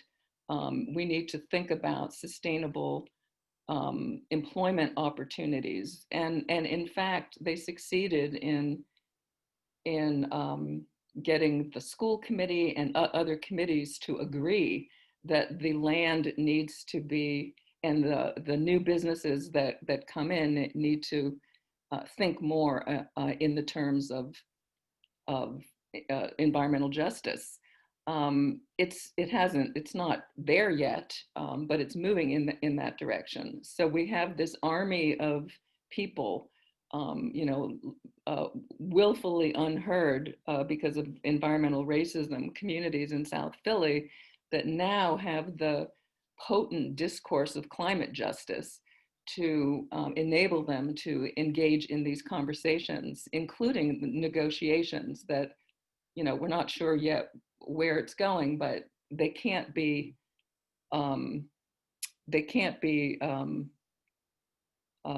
not listened to anymore. And I will say, one of the in the chat, somebody asked about how this work has influenced my my scholarship, my engaged scholarship, and my teaching. I mean, I think that it absolutely has, and certainly it has changed how environmental studies as a discipline is practiced, and what it focuses on. For the first time in its history, the environmental studies program now at Swarthmore is doing a search for a scholar who works on Indigenous environmental studies. And by the way, if anyone in the audience wants to apply, the closing date is next Friday. I can send you the link to the job announcement. But yes, engaged scholarship has become much more of a valued academic practice, including at Swarthmore and many other places. And if you look at some of the stories that are happening, you can see many of my students showing up in these actions, in these movements, who wouldn't have been there before. So I'll stop there. Thank you for that. I think this is a good moment, since we're starting to draw from some of the chats and Q&A questions, to expand the conversation, to bring in some of the broader audience questions as well. For that, I'm going to momentarily hand over moderating and facilitating duties to Melissa Kay, who's going to be facilitating an audience Q&A. Melissa Kay is project manager at the Consortium on Gender Security and Human Rights. Thank you very much, Melissa. Thank you. So people have been responding to a couple of the different questions that did get put in here. So I'll try to kind of address some of the ones that haven't been touched on. And a few of the ones that have come in have really sort of come back to that question of what does it mean to talk about resouling these sort of structures that are really ridden with caste, class, gender, hegemonic hierarchies, and how to think about I guess the question of what resouling means versus using alternatives to the sort of global capitalism that sort of dominates how these global governance structures are configured. So that is a question that goes out to everyone, just has come up a couple of different times. But that question of what is resouling, what does that term mean? And I'm going to just tie that quickly into another question about language, just so that everyone can have a chance to address this as well, which is a question about using the term green in general, and kind of talking about these different programs, projects, theories as being green versus, when green is so often kind of used to cover up growth projects that are based on extractive capitalism. So kind of thinking about the importance of language there as well. So those are two sort of very large questions, and I will just, they're to everyone in all of the different ways that you guys have come to address those. So I'll stop now. I'll maybe chip in here because I've not spoken yet, but probably I'll leave the resouling question. But on the question of why use the term green when you're talking about just and sustainable futures, I suppose for me, as much as it has been tarnished in the way that you described, Melissa, I think that it still captures a lot of what we mean by sustainable future. It's recognizable to so many people, and I think we're at a stage of real urgency, as so many of the panelists have described, that we need a term that would have wide resonance, whereas to jettison the term green and advocate some of the other alternatives that have been talked about, the purple economy, the red economy, you might gain something in terms of new paradigm shifts, but you might lose something in terms of intelligibility. And that's, so in some ways, the debate about language echoes the debate we've just been having around strategies, around the extent to which you use what's already existing, as Seema argued for, as Carol put it, the resources that we already have, or the extent to which you think more in terms of the paradigm shift that we need, the road that we need to be on, as Diana put it. And for me, the thing is that you need the whole range of strategies. And if you're, Diana, when you asked, what path are we on, what path do we need to be on, to me, it's about using the strategy, the resources that we have, using the, yes, engage with currently existing bureaucracies, no matter how frustrating they are, but never forgetting to look up and look at that road that you think you ought to be on. So you're always consciously checking in with the paradigm shift that you want to see. So to make sure that you're not maybe just trapped with doing the small reforms that don't really have the end goal that you desire. So in more concrete terms, I think, for the paradigm shift we're looking to see, I think when we're thinking in our post-war recovery, we're talking about actions that target corporate power, and I can expand on that. But you also need the sorts of actions that Anne and Seema were talking about, I think, in terms of getting investment to grassroots women's groups and so on and so forth, because that's an act of solidarity, and it's a way of linking, I suppose, the transformation of structures that we need, and also the fact that it's got to come from the bottom up. It's got to involve people whose lives are most impacted by the climate crisis just now. So that was my thoughts. And can I say something? I was thinking about what you said, that the kind of transformation that Anne and I were talking about, and I think yes, I was talking about linking with bureaucracies, but I was thinking more in terms of these women's groups who are, in a sense, using or linking up with these bureaucracies rather than the big projects themselves. So, them intervening in the work, in business as usual, but actually engaging them with them and not just saying, oh, they're terrible. This is part of the oppressive system. So that's, I think, what I kind of meant, because I feel that sometimes, even neoliberalism, it becomes, we talk about neoliberalism as a black box, and you don't see the contradictions there that we could actually use other openings, because the world is so much more complex, and there are always openings that you could use to make your way in. So, but I actually had a question that linked to this. Can I ask that? So it was about, it's language again, and you talked about how the climate crisis was exacerbating, the possibilities for peace and justice. And you mentioned that several times, and you said, the climate crisis makes people leave their homes, and it's led to a breakdown. And coming from the field of also political ecology, and there people have been arguing for a long time that it's not necessarily an environmental crisis. It's a crisis of governance, or it's a crisis of the society. So I was just thinking, maybe I'm splitting hairs, but when you talk about a climate crisis, then we are buying into that language of, oh yeah, there's climate change and it's affecting us all. And which makes me think about Larry Lohman, who says climate is white, or climate is, gendered. So just a question about language to Carol and Claire. Do you want me to?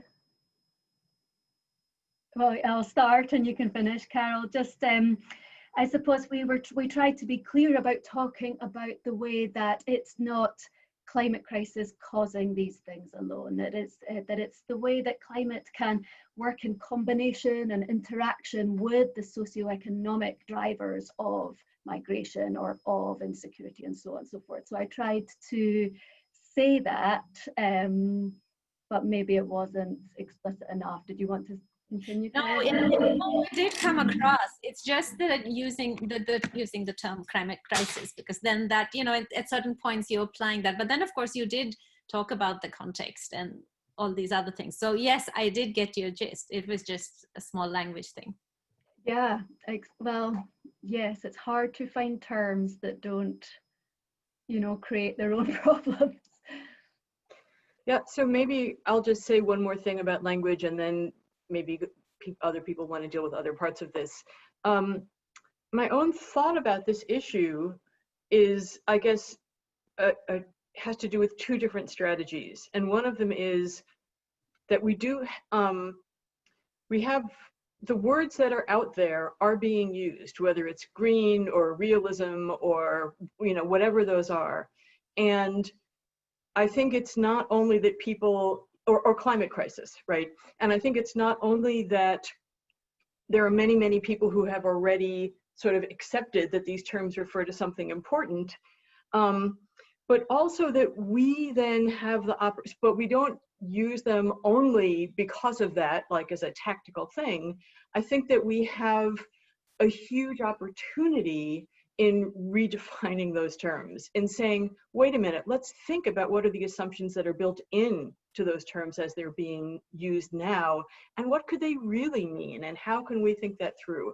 And so I think that that's you know, an important strategy that we need to be using. Not just use them as they are, but say, oh, realism, what's realistic about thinking you can infinitely use resources on a finite planet? You know, I mean, just those questions over and over again. And the kind of thing I think that was part of what Giovanna was talking about, is that, well, what does this actually, you know, when you tell your story, what does that actually mean? You know, what would be realistic for you, or what would be you know, what would contribute to flourishing for you? These are different questions. So it's partly that, about sort of, you know, opening up the language that's already there and questioning its assumptions, as I think, you know, feminist methodologies are really good at, and seeing how people can then think further. And the other part of it is, I think that, you know, as I said in the first day, I think that part of what feminist activists have tried to do for a long time is really to figure out how to be in dialogue with other people who aren't coming from the same perspectives, who don't speak the same language literally, is not their first language, and figuring out how can we not just impose our view, impose our language, but listen to what other people are saying. And that includes, you know, and when you listen to what other people are saying, including who are coming from, you know, different linguistic backgrounds and perspectives, ideas come into, you know, into conversation together that enable us to move forward in ways that are not as restricted by the meanings of these words as now we have them sort of in dominant English language discourse at its best, or at least that's what we really have to strive for, I think. So those two language remarks. I might jump in here as well, just on this term, climate crisis, which of course does seem so alarmist, you know, which when you look at the words itself. But again, from a political economy perspective, which I see, you know, day in, day out, it's, you know, we're really already at the point where we need to be shaking up policymakers and decision makers on this. You know, we're not anywhere near where we need to be in terms of, you know, staying below the 2 degrees warming limits under the Paris Climate Agreement. We're literally talking about, you know, less than a decade of space for action on this, beyond which we're already getting into irreversible outcomes. And every time we have new climate science coming in and showing the the pathways and trajectories of where we're going, they keep getting revised downwards. So, you know, when I started out in this, you know, back in the late 90s, it was, you know, it was much more of a longer time scale. And now, as we go, it ratchets up more and more. And what does this mean in terms of decision making? Well, I sit on a lot of review committees for what we call our country partnership frameworks in the World Bank. So these are the big multi-year investment programs for all the funds flowing into countries from the World Bank across all sectors. And even there, despite the, you know, big push on climate, we still have that very serious mainstreaming challenge of, you know, sometimes in dialogue with countries, they just have other priorities. They want to be pushing, you know, health or education, or they want to be pushing still, you know, agriculture, things like that. And all of these things, you know, we're putting, of course, poverty reduction and growth front and center, but none of these choices can be made without attention to the implications from climate and how you design in a climate smart way. And you do have leaders among different countries who are beginning to recognize this, but it's not across the board. So this is a daily effort. And then, as I said, you know, within that, making sure that what we do on climate in these contexts is inclusive and thinking about impacts in terms of design for women and men. So that's on the one hand. In terms of like using the instruments that are before us, a lot of my experience in the institution has been more on the public sector side, because we, you know, majority of our investments are still going in through that. But in the case of the climate investment funds, we do have some proportion that is private sector. And as I mentioned, it's going, there's been more market response from the renewable energy side and less on, say, our forest work or these others. And yet at the same time, when we look at, say, the Global Commission for Adaptation, or what's expected in terms of the trillions of dollars that are needed under the Paris Agreement to really be making the sorts of investments that are needed, and we're talking about large scale shifts in systems in terms of you know, urban planning, renewable energy systems. I mean, these are things that are, you know, not cheap at all, right? And it can't all come from aid from public sector.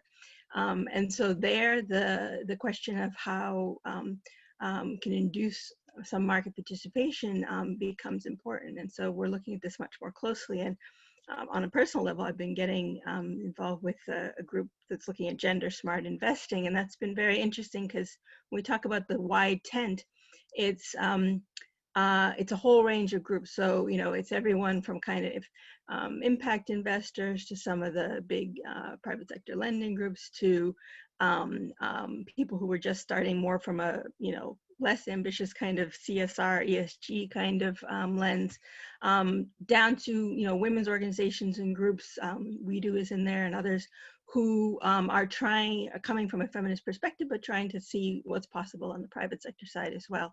So these, I think, as you mentioned, Carol, you know, that willingness to engage and learn and take what's possible and see what, where there's room for maneuver and where it kind of furthers the ends that we seek is important.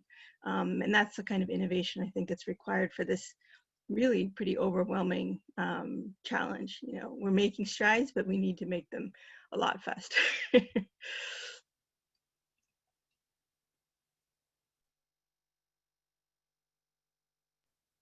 Giovanna, did you have anything that you wanted to add into this before I turn it back over to Diana? Either on the question of resoling or in response to anything that anyone else has already mentioned.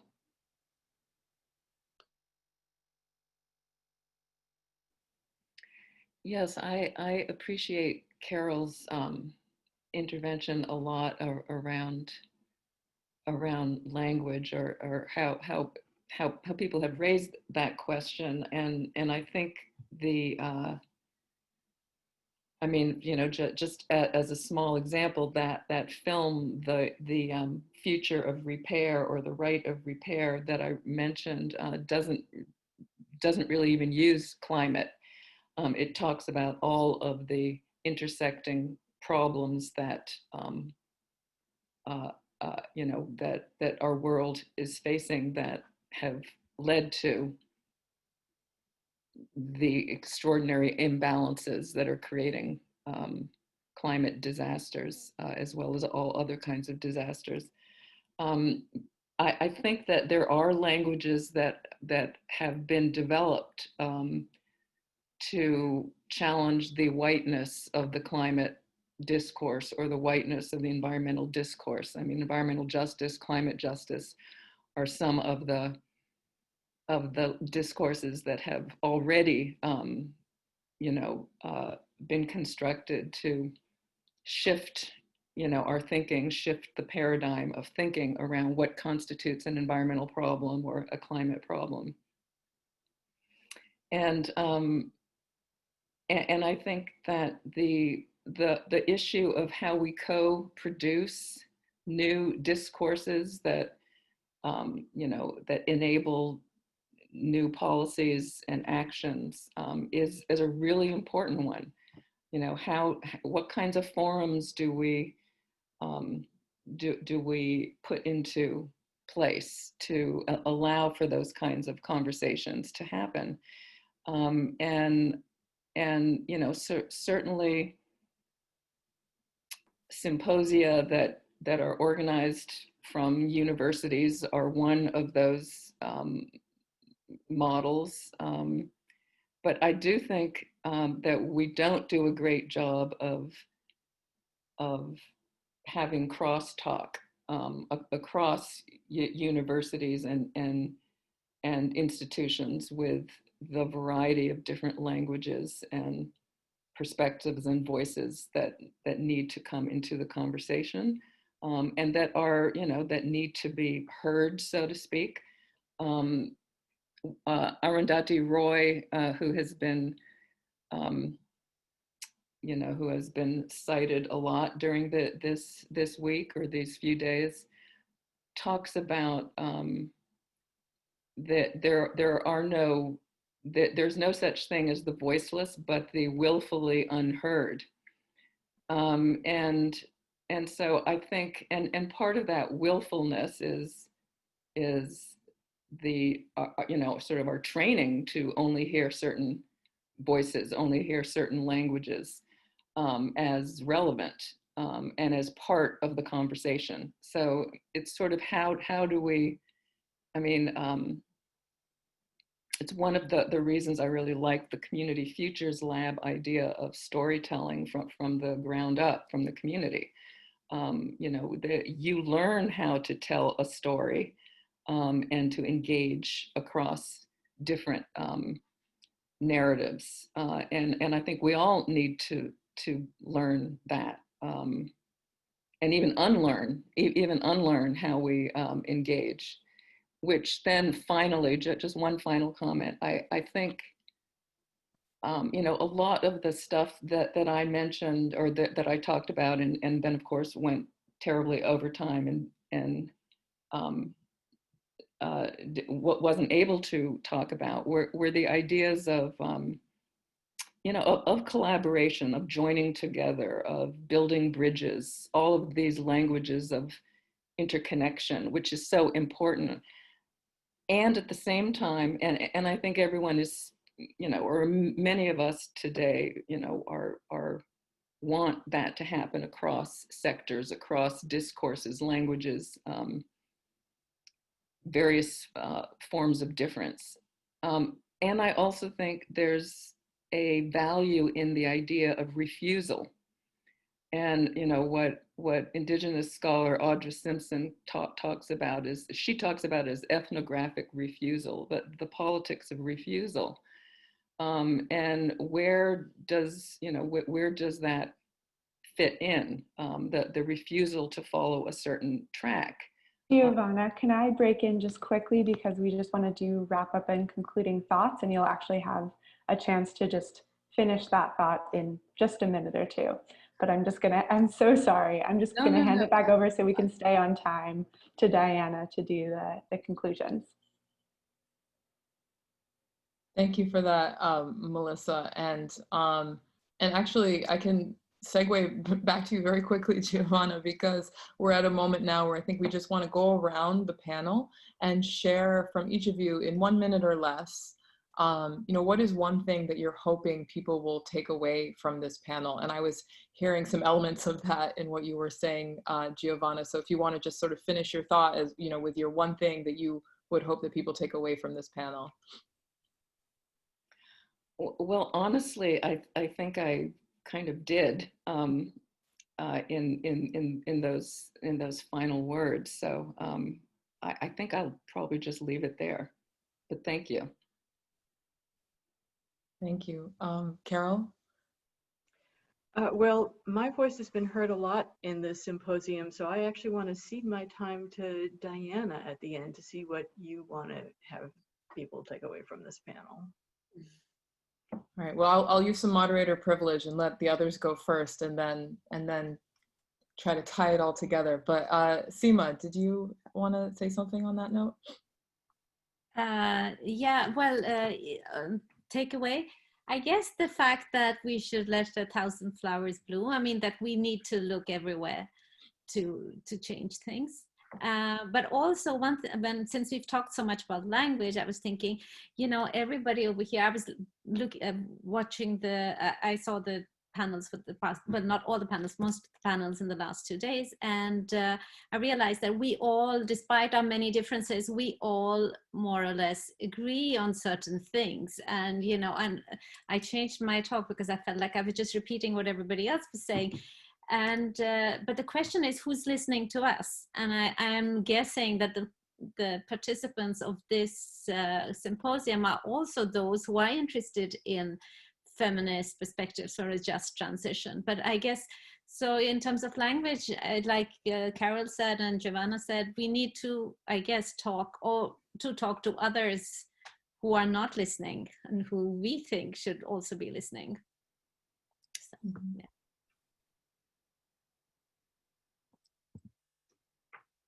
Anne, would you like to share your takeaway?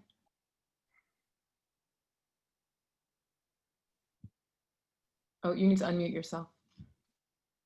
Sorry. Yeah, no, thank you. It's been really stimulating conversation. And one of the questions in the chat was, I think, how do you kind of keep yourself motivated amidst these different competing visions, et cetera. And from my side, I can say it's participating in things like this and engaging with critical voices that's very stimulating to me in my own work. And so I thank all of you for your perspectives. My takeaway, I think, really just for that I'd like to raise is the importance of thinking about long-term strategies and national development goals in that context in the case of low carbon pathways, and working across scales. So that linkage across local and national levels and who's included in those processes. Here, the importance of women's leadership. And definitely bringing different forms of knowledge into those processes. There is space, I've seen it in policy deliberations for a variety of voices, and it's often not just the data and dollars that carry the day, but also, as people have said, the stories and felt experiences on the ground that are the summed up narratives coming from communities' own existential threats again, and I talk here in terms of, say, the small island developing states and others. So that's the context, and very serious work to make sure that institutional change happens and that all women and men are included.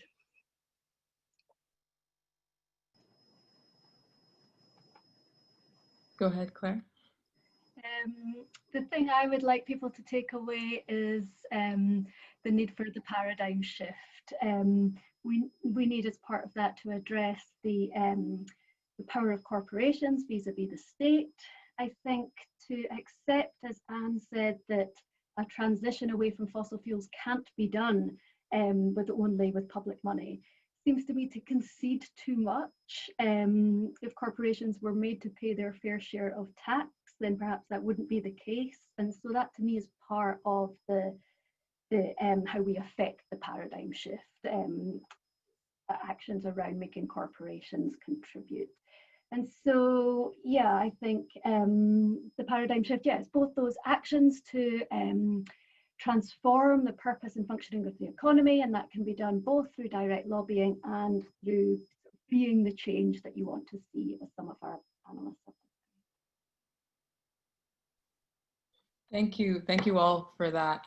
I will be really brief in my wrap up because spoiler alert, I am one of the panelists in the next session, so I will have more time to sort of elaborate on my thinking on this. But what's really striking to me about a lot of this discussion is around, it's linked back actually to the fact that there's a plural in the title of this session, right? It's Feminist Pathways. So if we're situated in different points on the terrain and we're walking towards a future, what are the different pathways that we're on, and how are we able to, as you were saying, Giovanna, collaborate, and where can we find alignment in our values and paradigms, and then what are the mechanisms really for engaging in that kind of collaboration, which can often involve like tension, right? If we're not exactly seeing things the same way, if we're not exactly situated, and how do we navigate some of those tensions?